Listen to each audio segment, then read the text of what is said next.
Algunas personas argumentan que una de las principales características que nos definen como seres humanos es nuestro uso de la conciencia, algo que vagamente podríamos definir como el conocimiento de nuestra propia existencia. Sin embargo, esta definición se queda un poco corta. En realidad hay un gran debate sobre la definición de conciencia, ya que en experiencia es un concepto muy subjetivo. A pesar de que sea un problema que por su misma definición tarde o temprano tendría que aparecer, ya que al tener conocimiento de nuestro propio entendimiento nos llevaría a preguntarnos por su origen, por siglos la respuesta nos ha evadido. Muchas culturas y creencias le han atribuido esta cualidad a un plano metafísico, donde la conciencia pertenece al mismo reino que conceptos como el alma o el espíritu. Sin embargo, con el avance de la ciencia y el empirismo como principal fuente de producción de conocimiento, se ha optado por algunos acercamientos más materialistas a ese problema. Los 5 principales acercamientos al problema desde el punto de vista materialista podríamos decir que son los siguientes. 1. La conciencia es una ilusión. No nos atañe resolver su existencia desde la explicación material. 2. Eventualmente el avance de la neurociencia en su curso actual logrará explicar la conciencia desde el entendimiento mismo del cerebro.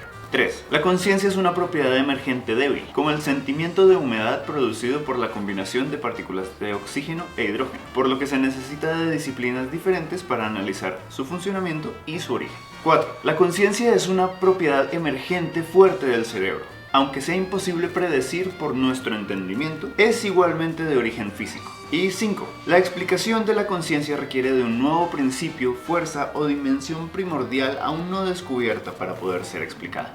Dentro de este quinto acercamiento podemos encontrarnos con una de las visiones más interesantes y prometedoras que se ha propuesto desde la física, nada menos que por el profesor y premio Nobel Roger Penrose. Según el profesor Penrose, se necesita un acercamiento no tradicionalmente computacional para entender el problema de la conciencia, por lo cual tendríamos que pensar en un sistema cuántico. Esto presenta algunos problemas. Por un lado, sabemos que la actividad cerebral, que es posible monitorear, se comporta dentro de las reglas de la física clásica, por lo cual estaríamos viendo el paso entre un sistema cuántico y un sistema clásico, lo cual es quizás la brecha más importante y discutida que hay en nuestro conocimiento actual del universo. Frente a esto, Penrose define que tal brecha describe la necesidad de una nueva física, la cual potencialmente podría tener el poder de explicar el origen de lo que conocemos como conciencia. Por otro lado, tendríamos un segundo problema, y es que esta suposición requiere que sea posible mantener estados cuánticos con alto nivel de coherencia dentro del cerebro sin que sean perturbados por incidencias del ambiente. Es aquí donde aparece el anestesiólogo estadounidense Stuart Hameroff.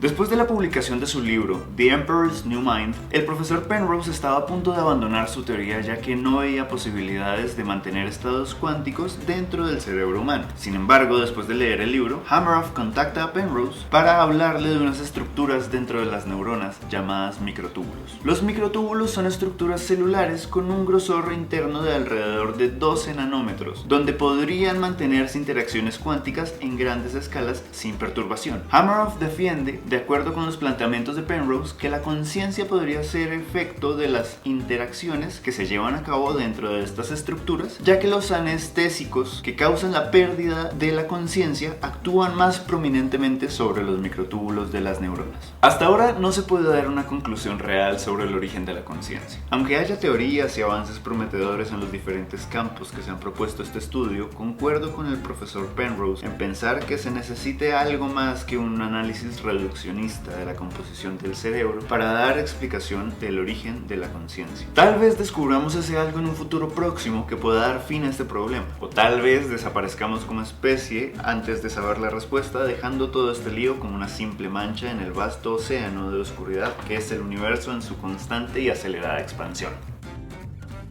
Pero en fin, ¿quién soy yo para juzgarlo sino solo una conciencia preguntándose por sí mismo?